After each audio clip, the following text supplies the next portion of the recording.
এই ভিডিওতে আপনি এরকম অনেক ঘটনা দেখতে পাবেন।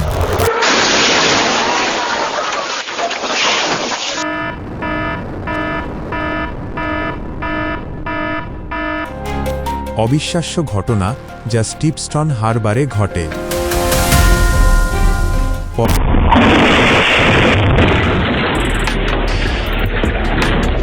সাবস্ক্রাইব করে আমাদের সাথে সংযুক্ত থাকুন।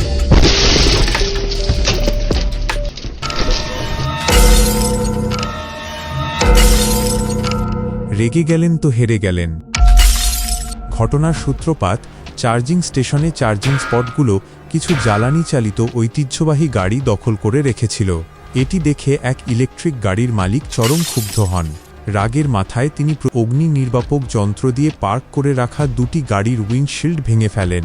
রাগ মানুষের বিবেক বুদ্ধি কতটা লোপ করে দিতে পারে, এই ঘটনা তারই এক চরম উদাহরণ। সত্যি, বৈদ্যুতিক গাড়ির জায়গায় পার্ক করে নিশ্চিতভাবেই অন্যায় করেছিল, কিন্তু সেই অন্যায়ের প্রতিবাদ করতে গিয়ে এই ব্যক্তি আইন নিজের হাতে তুলে নিয়েছেন। কাজ ভেঙেও তার রাগ না কমায় দ্বিতীয় দফায় তিনি নিজের ছোট ইলেকট্রিক গাড়িটি স্টার্ট করেন এবং সেটি দিয়ে ওই বড় এসইউভিগুলোকে একের পর এক সজোরে ধাক্কা দিতে থাকেন। অন্যকে শাস্তি দিতে গিয়ে ওই ব্যক্তি নিজের সাধের ইলেকট্রিক গাড়িটিকেই দুমড়ে মুচড়ে ফেলেছেন। এই ধরনের ভাঙচুর এবং পুলিশের নির্দেশ অমান্য করার কারণে ওই ব্যক্তিকে নিশ্চিতভাবেই বিশাল অঙ্কের জরিমানা, গাড়ির ক্ষতিপূরণ এবং দীর্ঘমেয়াদী জেল খাটতে হবে।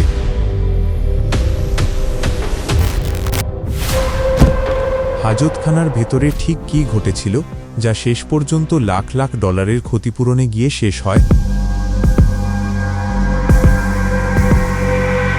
সিসিটিভি ফুটেজে দেখা যায় কয়েকজন পুলিশ কর্মকর্তা ৪৭ বছর বয়সী ক্যাসান্ড্রা ফিওয়ারস্টাইনকে জোর করে একটি হাজতখানায় ঠেলে ঢোকাচ্ছেন। কিন্তু পরের কয়েক সেকেন্ডেই ঘটে যায় ভয়াবহ ঘটনা। ফিওয়ারস্টাইন একটি কংক্রিটের বেঞ্চে মুখ থুবড়ে পড়েন। এতে তিনি গুরুতরভাবে আহত হন। তার মুখের একাধিক হাড় ভেঙে যায়, কয়েকটি দাঁত হারান, এমনকি এক চোখের দৃষ্টিশক্তিও স্থায়ীভাবে ক্ষতিগ্রস্ত হয়। ঘটনার পর পরিস্থিতি আরও নাটকীয় মোড় নেয়। এই ঘটনায় জড়িত ১৯ বছরের অভিজ্ঞ কর্মকর্তা পদত্যাগ করেন এবং গুরুতর ফৌজদারি অভিযোগের সম্মুখীন হন। তবে ঘটনাটি এখানেই শেষ হয়নি। তাদের বিরুদ্ধে মামলা দায়ের করা হয়। দীর্ঘ আইনি প্রক্রিয়ার পর অবশেষে ক্যাসান্ড্রা ফিওয়ারস্টাইন $৮,৭৫,০০০ ক্ষতিপূরণ পান। ভাড়া বাঁচাতে এমন ঝুঁকি নেওয়া কি ঠিক? উবার গাড়ি থেকে যাত্রী রাস্তায় লাফিয়ে পড়েন। চালকের দাবি, রিয়াল ভাড়া দিতে রাজি ছিলেন না যাত্রী। চালক যখন তাকে নিয়ে সরাসরি থানায় যাচ্ছিলেন তখনই ঘটে এই কাণ্ড।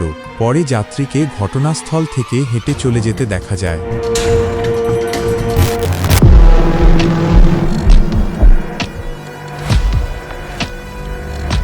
এই ঘটনার প্রশংসা হওয়াটাই স্বাভাবিক। ভবনগুলোতে নিয়মিত লিফট পরীক্ষা করা এবং নিরাপত্তা ব্যবস্থা কার্যকর রাখা কতটা জরুরি, এই ঘটনাটি পুনরায় তা প্রমাণ করে। প্রযুক্তির ত্রুটি বা যান্ত্রিক গোলযোগের মুহূর্তে এই কিশোরী তাৎক্ষণিক বুদ্ধিমত্তা ও অসীম সাহসিকতা দেখিয়েছে, তা সত্যিই প্রশংসনীয়। সঠিক সময়ে সঠিক সিদ্ধান্ত নেওয়ার ক্ষমতা এবং বিপদে পড়া মানুষের পাশে দাঁড়ানোর মানসিকতা যে কোনো বড় বিপর্যয় রুখে দিতে পারে এই কিশোরী, তারই এক উজ্জ্বল দৃষ্টান্ত।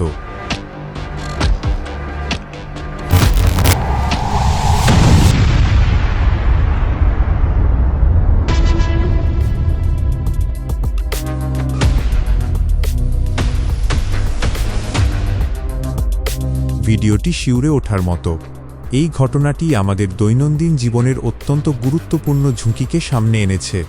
গ্যাসের সিলিন্ডার ব্যবহারের সময় সামান্য অসচেতনতা কিভাবে বড় বিপর্যয়ের কারণ হতে পারে তা এই ভিডিওতে পরিষ্কার। বাতাসে এলপিজি গ্যাসের পরিমাণ যখন প্রায় 2% থেকে 8% মধ্যে থাকে, তখন সেটি অত্যন্ত দাহ্য ও বিস্ফোরণযোগ্য মিশ্রণ তৈরি করতে পারে।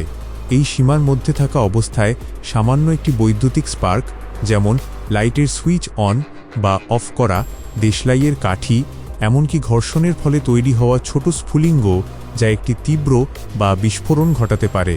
যদি কখনো ঘরে গ্যাস লিকের গন্ধ পাওয়া যায় বা সিলিন্ডার থেকে গ্যাস বের হতে দেখা যায়, তবে আতঙ্কিত না হয়ে অত্যন্ত দ্রুততার সাথে পদক্ষেপগুলো নিতে হবে। কোনো বৈদ্যুতিক সুইচ স্পর্শ করবেন না। ফ্যান লাইট বা এক্সহস্ট ফ্যান অন বা অফ কোনোটিই করা যাবে না। সুইচের ভেতরের অদৃশ্য স্পার্ক থেকেই বিস্ফোরণ ঘটে। গ্যাস লিক হওয়া ঘরের ভেতরে ফোন কল করা বা রিসিভ করা অত্যন্ত ঝুঁকিপূর্ণ। ঘরের সব জানালা ও দরজা দ্রুত খুলে দিন যাতে গ্যাস বাইরে বেরিয়ে যেতে পারে। যদি সম্ভব হয় এবং নিরাপদ মনে হয় তবে সিলিন্ডারের রেগুলেটর বা মেইন ভালভ বন্ধ করে দিন।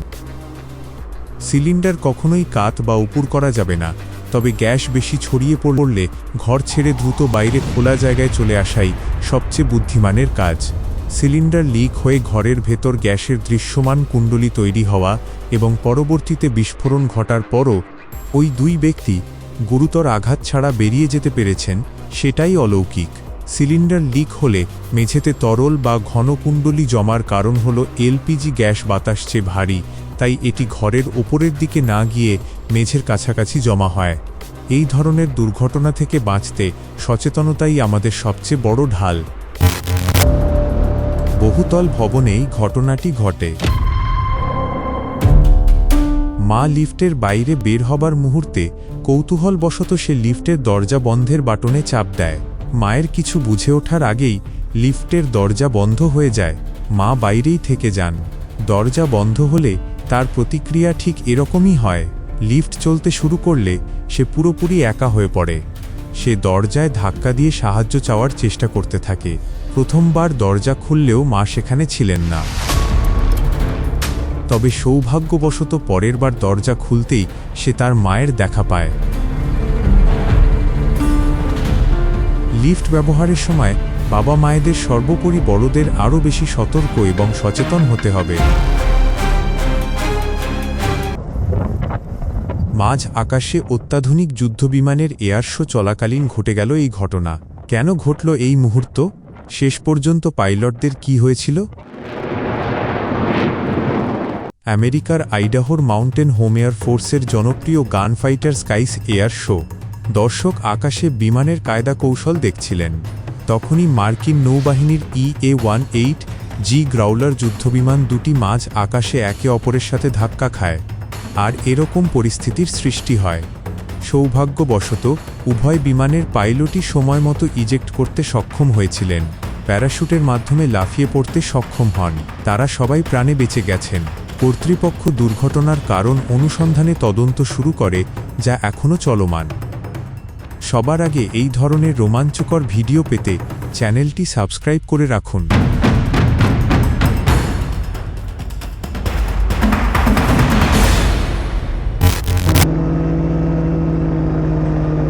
শ্বশুরকে নিজের কেনা একটি জায়গা দেখানোর জন্য একটি 1967 অ্যারো কমান্ডার 100 বিমানে চড়ে 31 বছর বয়সী মার্কিন মেরিন সেনা ভেটেরান ভিনসেন্ট ফ্রেজার যখন গ্রেট স্মোকি মাউন্টেনের ওপর দিয়ে উড়ছিলেন, তখন হঠাৎ বিকল হয়ে যায় বিমানের ইঞ্জিন।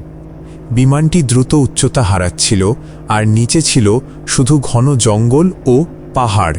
বাঁচবার আশা ছেড়ে দিয়ে ভিনসেন্ট তার শ্বশুরের দিকে তাকিয়ে আবেগাপ্লুত হয়ে বলেন, "আমি দুঃখিত, আমি আপনাকে অনেক ভালোবাসি।" এমন কঠিন মুহূর্তেও শ্বশুর শান্ত গলায় জামাতাকে সাহস জুগিয়ে বলেন, "ভেঙে পড়ো না, শান্ত থাকো এবং নিজের সেরাটা চেষ্টা করো।" মাটি থেকে মাত্র 1000 ফুট উঁচুতে তিনি দেখতে পান US হাইওয়ে 19। চলন্ত গাড়ি আর মাথার ওপরের বৈদ্যুতিক তার এড়িয়ে অলৌকিকভাবে মহাসড়কে বিমানটি নিরাপদে নামিয়ে আনেন ভিনসেন্ট। শ্বশুরের সাহস আর জামাতার দক্ষতায় নিশ্চিত মৃত্যুর মুখ থেকে অক্ষত অবস্থায় ফিরে আসেন তারা দুজনে।